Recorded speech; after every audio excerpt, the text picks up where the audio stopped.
নমস্কাৰ আপোনালোক সকলোকে পুনৰবাৰ আপোন চৰ্চৰ অন্য এটা ভিডিঅ' লৈ স্বাগতম জনাইছো। আপোনালোকৰ যদি বেংকৰ একাউণ্ট আছে, আপোনালোকে যদিহে গুগল পে, ফোন পে ব্যৱহাৰ কৰে, তেন্তে আপোনালোক অকণমান সাৱধান হওক। কেন্দ্ৰ চৰকাৰৰ ফালৰ পৰা জনাইছে যে আমাৰ ভাৰতবৰ্ষত দিনক দিনে সাইবাৰ অপৰাধীৰ সংখ্যা বৃদ্ধি পাইছে বুলি জনাইছে। গুগল পে, ফোন পে এইবিলাকৰ জৰিয়তে বিভিন্ন সাইবাৰ অপৰাধীয়ে মানুহক ঠগ প্ৰবঞ্চনা কৰি কোটি কোটি টকা আত্মসাৎ কৰিছে বুলি জনাইছে কেন্দ্ৰ চৰকাৰৰ ফালৰ পৰা। তো আপোনালোকেও সাৱধানে থাকিব, নহলে আপোনালোক বিপদত পৰিব পাৰে।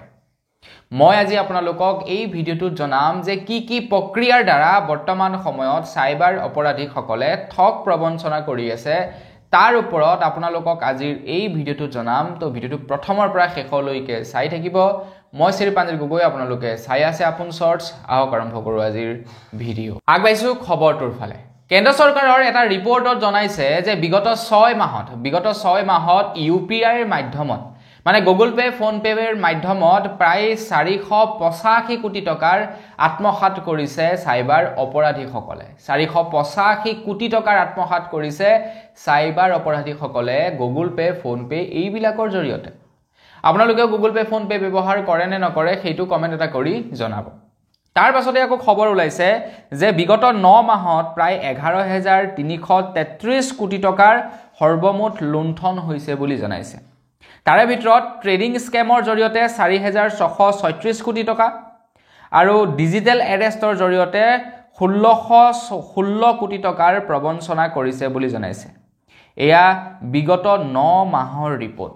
বিগত 9 মাহৰ ৰিপৰ্ট মানে এটা বছৰো হোৱা নাই, য'ত নেকি প্ৰায় 11,000 কোটি টকাতকৈও অধিক টকাৰ লুণ্ঠন কৰিছে।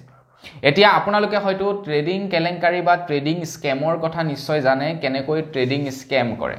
তো সেই সম্বন্ধে মই আপোনালোকক নুবুজালেও হ'ব, কাৰণ আপোনালোকে আমাৰ অসমত YBY তাৰপিছত এনেকুৱা ঢেৰ কোম্পানী আহিছিলে কানাডিয়ান চলা, যিবিলাকে নেকি ট্ৰেডিঙৰ জৰিয়তে স্কেম কৰি গ'ল। সেই সম্বন্ধে আপোনালোকে জানে।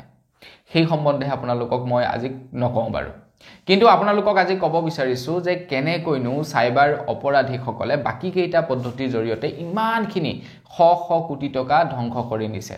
প্ৰথমটো হৈ গ'ল গুগল পে, ফোন পেৰ জৰিয়তে। গুগল পে, ফোন পেৰ জৰিয়তে কেনেকৈ স্কেম কৰে। যোৱাকালি মোৰ এজন ভাইটিয়ে মোলৈ ফোন কৰিছে যে দাদা, মোৰ গুগল পে, মোৰ ফোন পেত কিবা অটোপে হৈ আছে আৰু মোৰ পৰা মাহে মাহে পইচা কাট খাই থাকে। এইটো কেনেকৈ অফ কৰিম? মইতো ক'তো একো লোন লোৱা নাই, য'ত নেকি মোৰ মন্থলি EMI দিব লগা থাকিব। মোৰ নিজে নিজে পইচা কাটি থাকে গুগল পেৰ পৰা, ফোন পেৰ পৰা পইচা কাটি থাকে। গুগল পেৰ পৰা পইচা কাটে বুলি কৈছে। বেছি টকা নহয়, তাৰ প্ৰত্যেক মাহে 500 টকাকৈ কাটি আছে। কেইবামাহো হ'ল নন ষ্টপ কাটি আছে। সি এইবাৰহে গম পাইছে যে তাৰ একাউণ্টৰ পৰা প্ৰত্যেক মাহে 5,000 টকাকৈ কাটি আছে। সি গম পোৱা নাই যে কিহৰ কাৰণে কাটিছে। তো মই যেতিয়া নেকি তাক কথাটো বুজালোঁ যে ঘটনাটো হয় এনেকুৱা ধৰণৰ, কেতিয়াবা যেনিবা আপোনাক কিবা কাৰণত কোনোবাই লিংক এটা পঠালে আৰু সেই লিংকটো আপোনালোকে যেনিবা ক্লিক কৰি আপোনালোকে যেনিবা চব ছেট আপ কৰি দিলে। আপোনালোকে কিবা ধৰি লওক চাকৰিৰ কাৰণে এপ্লাই কৰিব বিচাৰিছিলে বা ক'ৰবাত লোন ল'ব বিচাৰিছিলে, আপোনালোকে লোনৰ কাৰণে যেনিবা এপ্লাই কৰিছে। লোনৰ কাৰণে এপ্লাই কৰিবলৈ যাওঁতে আপোনালোকে গুগল পে, ফোন পেৰ লগত লিংক কৰিব লাগে। কিন্তু কিছুমান এনেকুৱা কোম্পানী আছে যিবিলাক কোম্পানীয়ে কি কৰে, আপোনালোকক প্ৰথমে আপোনালোকৰ গুগল পে, ফোন পেৰ সৈতে লিংক কৰাই ল'ব, তাৰ পাছত আপোনালোকক লোনটো নিদিয়ে, কিন্তু তেওঁলোকে পইচাসমূহ সময়মতে কাটি থাকিব। তো সেইবিলাকেই হৈছে UPI মাধ্যমত কৰা স্কেম। গতিকে এনেকুৱা ধৰণৰ স্কেমবিলাকৰ পৰা সাৱধানে থাকিব। কেতিয়াবা যদি আপোনালোকক লোনৰ প্ৰয়োজন হয়, তেতিয়া কিছুমান ট্ৰাষ্টেড এপ্লিকেশ্যন আছে, সেইবিলাকৰ পৰা ল'ব। যিকোনো এপ্লিকেশ্যনৰ পৰা আপোনালোকে লোন লৈ নফচিব। দ্বিতীয়টো হৈ গ'ল যে কেনেকৈ ডিজিটেল এৰেষ্টৰ জৰিয়তে স্কেম কৰে। ডিজিটেল এৰেষ্টৰ বিষয়ে বাৰু আপোনালোকে শুনিছেনে? এইটো বৰ্তমান সময়ত খুবেই চৰ্চিত আৰু ট্ৰেণ্ডিঙত থকা এটা স্কেম, যিটো স্কেমৰ জৰিয়তে ধনী ব্যক্তিকো ফাণ্ডত পেলাইছে, বহু বুদ্ধিয়ক মানুহকো ফাণ্ডত পেলাইছে এই ডিজিটেল এৰেষ্টৰ মাধ্যমত। তো কেনেকৈ কি কৰে, তো আপোনালোকেও সাৱধানে থাকিব। কেতিয়াবা যদি আপোনালোকলৈ কোনোবা অচিনাকি নাম্বাৰৰ পৰা ফোন আহে আৰু যেনিবা আপোনাক যদি কয় যে আপোনাৰ নামত এটা গোচৰ ৰুজু হৈছে, তো আপোনাক শীঘ্ৰেই এৰেষ্ট কৰা হ'ব, আপুনি মানে ফচিলে আৰু আপোনাৰ নামত এইটো এনেকুৱা ধৰণৰ কেছ ৰেজিষ্টাৰ্ড হৈছে, মই আমুক ৰাজ্যৰ পৰা কৈছোঁ আপোনাৰ নামত এই কাৰণত এইটো মানে কেছ ৰেজিষ্টাৰ্ড হৈছে।